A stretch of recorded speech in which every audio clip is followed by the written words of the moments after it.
fact, a couple stories about him. I'll tell him this one story. This is not later. This is way out. I'll go back to where I met. But he was getting a bypass for his heart. He was in Canada.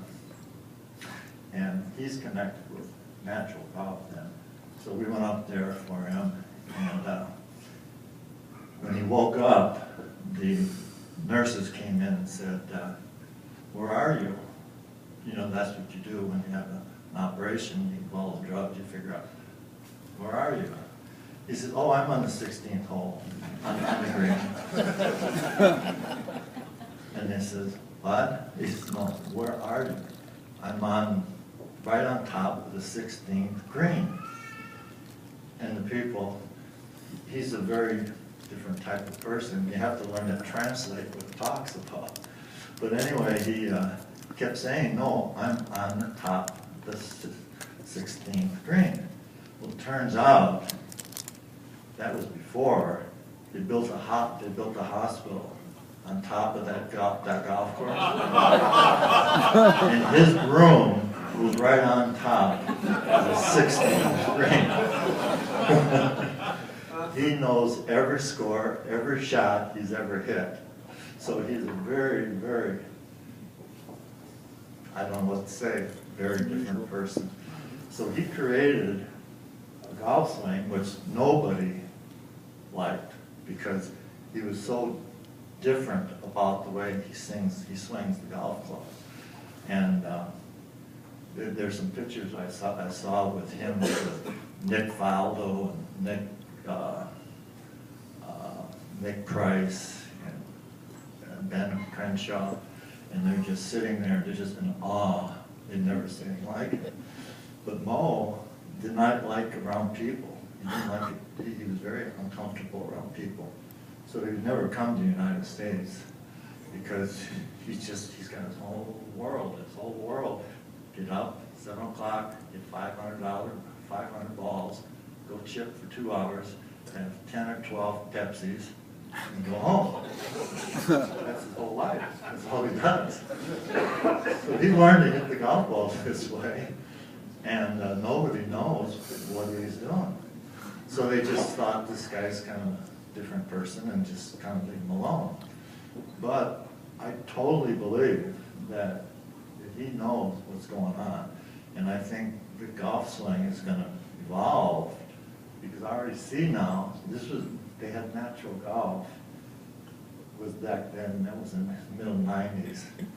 And there was a movement at that time and people just said, no, this can't be done. This just couldn't be this way. I mean, I call it the iron.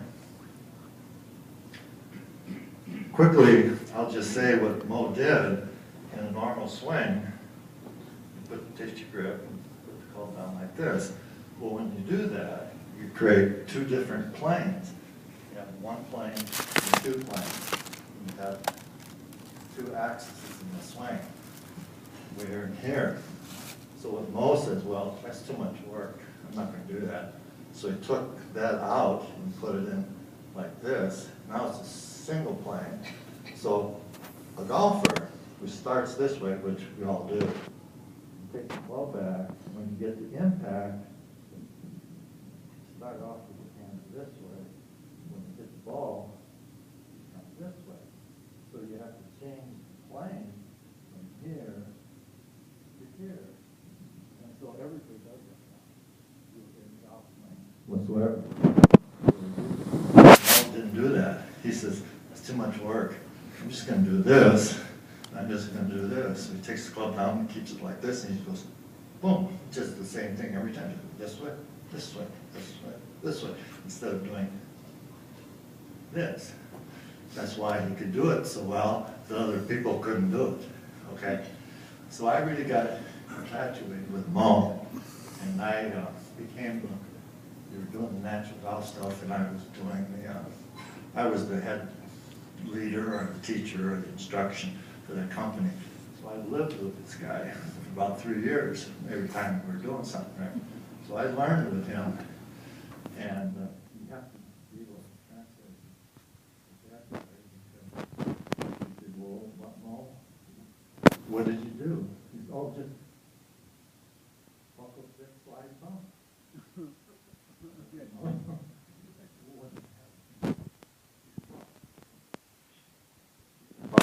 slide thumb.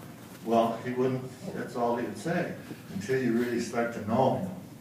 Then he would translate to you what it really means. Buckle means turn. Then he talks about sit, slide, and extend.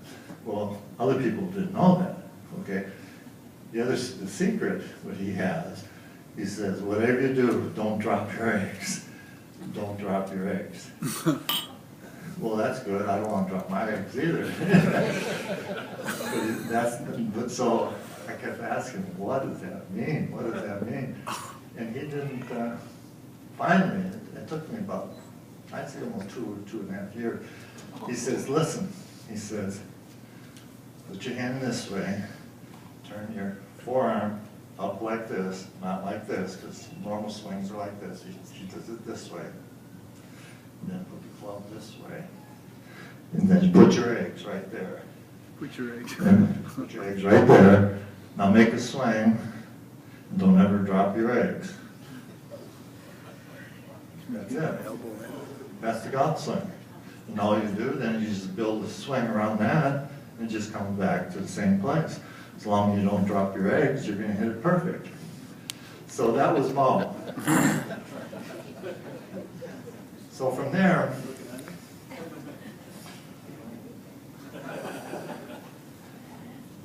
I'd like to go backwards now. I want to talk a little bit. I told you about my athletic ability and the way I grew up, and grew up as a Lutheran church, and I kind of walked away from that, and golf became my source, so to speak. And everything was about golf for me after those days. And I'd like to go backwards now and see it from my eyes, that I see it, than most people now, you just saw, okay? From my eyes, I look back. Well, what about this life that I have? What was I thinking about? Where did I go? I went from direction to direction. Change your mind, go here. Change your mind, go there. Supposed to go to UCLA, but I went to Utah. I went to Utah, and I got there. The guy who recruited me says, well, you're going to be a great player here. So I said, okay, I'll go. When I get there, the guy says, I'm sitting on the bench, and I'm not playing.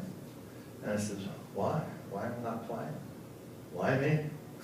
Why me? Why am I not playing, you know? And I said, first of all, I know I'm a lot better than that two-guard, because I was a great shooter. I said, I'm better than this guy. We had a freshman game against him, I killed him. Why don't I play? He says, because you're a sophomore, and I don't play sophomores. That's not what you told me when I went there, right? So I said, the heck with you. He says, I'm leaving. If I'm not going to play, I'm not going to sit here. So I left. And I went back, and then I got recruited from other schools, and I ended up going to California State College. First I was supposed to go to Pepperdine, but then I had a year I had to wait before I could play, so I started playing golf. And I got so good at golf, I played in a tournament. It was a LA City amateur, and I came in second. The guy comes up and he says, I'll give you a scholarship for golf. Really? Well, turns out there's a guy, his name was Sherman, point guard with Cousy back in Boston. And he was a coach there, and I said, well, I can go there, I can play golf and basketball. So I went there, and after a while, the golf takes over, and the basketball kind of went away. And so I started playing golf. And then I went on the PGA Tour, and then I went through all the things that I've gone through. But then again, I said, well, why? Why me? Why did I go to Utah? Why did I go from here to there? Why do on a tour? Now I don't want to be on a tour. Why was a head professional at Diamond Country Club? But then I go to buy a resort in Wisconsin, northern Wisconsin. I just kept saying, why me? Why me? You know. Well, as I look back, the whole thing was about why me, why me. And when I was in Edina, I got connected with some people, and I decided, well, I'm going to go back and change my direction. This is not working. Golf is not working for me. Edina country is not working for me. I want to change my direction, so I put golf, which is my source, I changed it to my resource. And then my mind went from church back to my source. And that's where my source came from. So that was the change that I made during that time. And I'd like to share one thing. You know, there's a book that was written, the best-selling book ever, Good News. And so a friend of mine gave me something from that book, and I'd like to read this, and then I'm going to tell you what happens from this point. It says, there is no test or trial that has overtaken you, but it is common to man. So every man has common things that happen to people. Every one of you have trials, difficult times. It's not new. It's not new for me. It's not new for you. But it says, but God is faithful, who will now allow you to be tested beyond your able.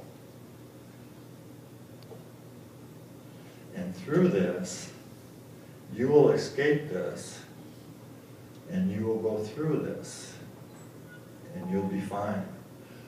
Well, okay, I left at that time, and I went to Wisconsin. And then I'm doing well, and with Mo, everything's cool. My passion was a golf swing. I find the answer, for me anyway, so that was good. But now I can't speak. I was on the Golf Channel 6 times back then, and I'm supposed to speak again, and it's all about Mo. That's why I was there on the Golf Channel. But then I couldn't speak, so I couldn't go there. You know, I lost my job, I couldn't speak, so I couldn't do that and that and that. So then you say, well, why me? But the thing is that I changed my mind the way that I think back in '84. So now golf is not my source, but my resource, and my Lord is my source. And because of the grace of God, I'm going through this, but I'm okay. By the grace of God, I am who I am. And I'm very happy about who I am now. I'm not afraid of anything now. Before, why me, why me? Now it's, by your grace, I am here. So I get the stroke, and by grace, I'm still good. Then we lost the resort. Then my wife didn't hate it there, so she wanted to sell it. So we ended up getting divorced about it, of all things. And then I get a stroke, and then she ends up coming back, taking care of me for the next 10 years or so. But when I was at that time too, after the stroke, I had a chance. I went to the University of Minnesota, and I said, well, they said, maybe you can get a new heart then, because I finds out when I had the stroke, I was born with a hole in my heart. So that's why the stroke happened, and why my health and my heart has been failing. So I got on the list there, but then after a couple of years, I got too strong. My heart was too good, so they took me off the list. So then my heart kept worse and worse again. And another gift that all of a sudden, my ex-wife wants to move to Rochester because our daughter's down here. She said, well, come along with, you can come with me if you want. So I went with her. So I get connected with Rochester, right? So then I get connected with the LVAD. I had 2 months to live, and I get the heart. So then they said, well, now you're qualified to get a heart again. Well, I had a problem with that in a way, because now, by the grace of God, I'm fine. I'm really okay. I'm not worried about anything. Before, it was about why me, why me. Now, I know who I am. And that changed the whole way I think. So I said, well, should I take a heart from somebody else? It's more important for somebody else because I don't need one. I don't need one. I'm fine. I know where I'm going. I know who I am. Okay? I know who I am. And I'm perfectly content. But I had to talk to the Lord, and I said, Lord, if you choose that I want one, I said, I will do something for you because I don't know why I'm still alive. I don't know. So if I'm here, there must be a reason for me to be here. So I talked about it, and I said, Lord, if you want to give me this heart instead of somebody else, then I will do one thing. I will share the knowledge of the golf swing, because I think I know it now. And I think I know the answer for life. And life is a very short time. One of the things I learned about time is very important. When you have a job or something like that, time is like this, right? Well, our life is only have so much time. But if there is a God, he doesn't live in our time. He lives in a different time. So he knew then what I know now.